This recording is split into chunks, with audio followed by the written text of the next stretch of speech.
आज मम्मा चिड़िया और पापा चिड़िया दोनों बहुत खुश थे। आज उनके घोंसले में नया मेहमान जो आने वाला था।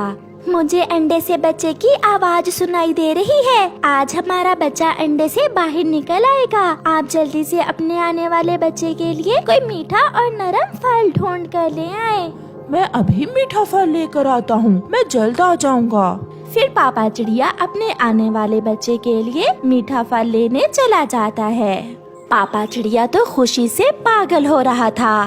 मिठू मिठू, आज मेरे अंडे से बच्चा निकल आएगा। मैं मीठा फल लेने जा रहा हूँ। जाते जाते पापा चिड़िया मिट्ठू से ऐसे कहता है, न जाने मेरा बेटा कैसा होगा, पंख कैसे होंगे मेरे बेटे के। फिर पापा चिड़िया को मीठा फल मिल जाता है। पापा चिड़िया मीठा फल तोड़कर घोंसले की तरफ वापस उड़ता है। अंडा टूटता है और एक सुंदर सा बच्चा अंडे से बाहर निकलता है। मम्मा मम्मा उठे, आप सोई हैं? आपका बच्चा अंडे से बाहर आ गया है। मेरी जान आ गया मेरा बच्चा। मैं कई दिनों से जाग रही हूँ मेरे बेटे, इसीलिए मेरी आँख लग गई थी। मेरे पापा कहाँ हैं? पापा चिड़िया भी मीठा फल लेकर आ जाते हैं। लो आगे आपके पापा भी। मेरा बच्चा आ गया। जैसा सोचा था उससे कहीं बढ़कर सुंदर है मेरा बच्चा। भूख लगी है पापा, मुझे कुछ खाने को दे। लो मेरे बच्चे, आपके पापा आपके लिए मीठा फल ले आए हैं। छोटा बच्चा मीठा फल खाता है। मम्मा और पापा चिड़िया बहुत प्यार से अपने बच्चे को देख रहे थे। दिन गुजरते गए, बच्चा बड़ा होता गया। अब मम्मा चिड़िया और पापा चिड़िया को चिंता थी कि उनका बेटा जल्दी जल्दी उड़ना सीख ले। कुकू के पापा, आज हम अपने बेटे को उड़ना सिखाएंगे। क्या उड़ना सीखेगा मेरा बेटा? हाँ, मुझे बहुत शौक है पापा ऊंचाई में उड़ने का। पापा चले? हम अपने बच्चे को लेकर जंगल से बाहर चले जाते हैं। वहाँ की जमीन भी नरम है। अगर कुकू गिर भी गया तो चोट नहीं लगेगी। मैं नहीं गिरूंगा पापा, मैं उड़ूंगा। मैं आपके साथ साथ उड़ूंगा। फिर पापा चिड़िया अपने बेटे को अपने ऊपर बिठाता है और वो सब वहाँ से उड़ते हैं। ये जगह ठीक है, इस ऊंचे पेड़ से पहली उड़ान लेगा मेरा बेटा।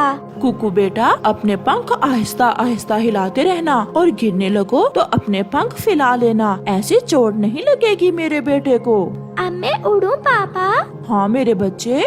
फिर कुकू आहिस्ता से अपनी पहली उड़ान लेता है। कुकू आहिस्ता आहिस्ता थोड़ी दूर जाकर बैठ जाता है। मम्मा चिड़िया अपने बेटे को पहली बार उड़ता हुआ देखकर बहुत खुश थी। कुकू फिर से उड़ता है। वो ऊंचा चला जाता है। एक जोर की आवाज आती है और हर तरफ सन्नाटा छा जाता है।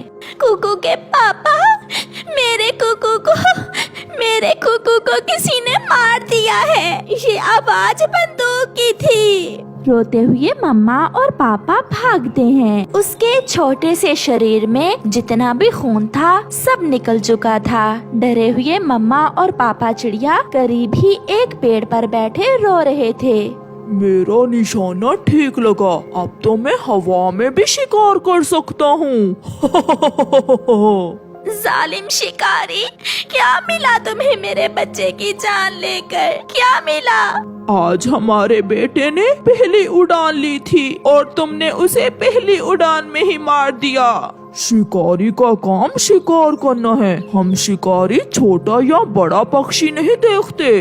मैं बदला लूंगी तुमसे अपने बेटे के खून का।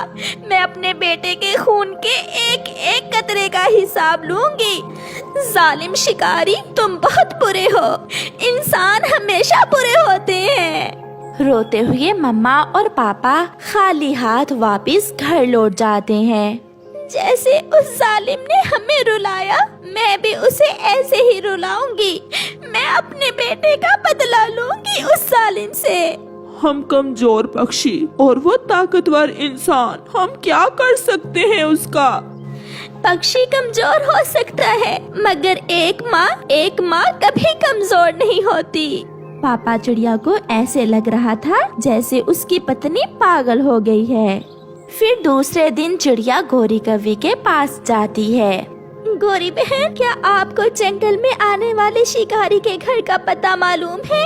हाँ चिड़िया, हम तो हर रोज इंसानों की बस्ती में जाते हैं। आप मेरे साथ चलें और मुझे उस जालिम के घर का पता बताएं। मैं अपने बेटे का बदला लूंगी उस जालिम से।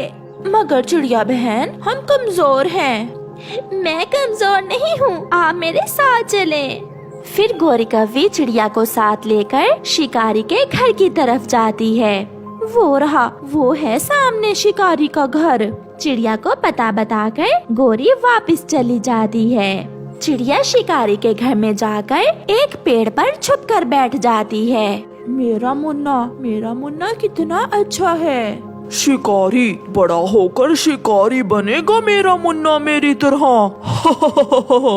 नहीं, तुम जालिम हो, बेफायदा मासूम पक्षियों की जान लेते हो। मैं अपने बच्चे को शिकारी नहीं बनने दूंगी। फिर शिकारी अपने बेटे को उठाकर हवा में उछालने लगता है। बच्चा हंस रहा था। शिकारी अपने बेटे के साथ खेल रहा था। मैं रुलाऊंगी जालिम, मैं रुलाऊंगी तुम्हें। जैसे तुमने मेरे बेटे को मारा, मैं भी नहीं छोड़ूंगी तुम्हारे बेटे को। आग पर रखी दूध की देगची की तरफ देखते हुए चिड़िया ऐसे सोचती है। चिड़िया वापस जंगल में बुलबुल के पास जाती है। बुलबुल दी, आपके पास सबसे जहरीले फूलों का रस कौन सा है? ये लाल रस जहरीले फूलों का है। इसका एक कतरा किसी की भी जान ले सकता है। यही चाहिए, मुझे यही रस चाहिए। चिड़िया बुलबुल से जहरीले फूलों का रस लेकर उड़ती है। वो बहुत गुस्से में थी। उसका दिमाग काम नहीं कर रहा था। उसकी आंखों के सामने उसका तड़पता हुआ बेटा बार बार आ रहा था। जैसे ही शिकारी की पत्नी अंदर जाती है, चिड़िया उस जहरीले रस के 2 कतरे दूध वाली देगची में मिला देती है और वापस जाकर पेड़ पर छुप जाती है। शिकारी की पत्नी दूध वाली बोतल में अपने बेटे के लिए दूध डालती है। वो दूध की बोतल लेकर अपने बेटे की तरफ बढ़ती है। जल्दी से मेरे बेटे को दूध पिला दो, फिर मैं इसे लेकर दुकान पर जाऊंगा। अपने बेटे का बदला लेने के लिए तुम एक माँ से उसका बेटा छीन रही हो? क्या ऐसे शांति मिल जाएगी तुम्हें? क्या ऐसे तुम्हारा मरा हुआ बेटा वापस आ जाएगा? नहीं, मैं ऐसा नहीं कर सकती। चिड़िया होश में आती है। वो भागती है और अपने पंख से दूध की बोतल दूर गिरा देती है। इस दूध में मैंने जहर मिलाया था, मगर मैं न देख सकी। मैं एक माँ को अपने बेटे के लिए तड़पता नहीं देख सकूंगी। ये सुनकर शिकारी और उसकी पत्नी हैरान हो जाते हैं। जालिम इंसान, मैंने कहा था कि एक माँ कमजोर नहीं होती। अगर मेरे सीने में एक माँ का दिल ना होता तो तुम भी आज अपने बेटे को खो देते, मगर मैं चाहकर भी ऐसा ना कर सकी। मुझे माफ कर दो चिड़िया, मैंने बहुत बुरा किया। याद रखना जालिम, कभी किसी माँ के बच्चे को ना मारना, क्योंकि एक माँ की आह बहुत दूर तक जाती है। एक माँ अपने बच्चे के लिए समंदर से लड़ सकती है। एक माँ अपने बच्चे के लिए तुम जैसे जालिम को भी रुला सकती है। ऐसा कहते हुए चिड़िया वहाँ से चली जाती है। शिकारी और उसकी पत्नी चिड़िया से बहुत कुछ कहना चाहते थे, लेकिन शायद चिड़िया शिकारी को कभी माफ नहीं करेगी।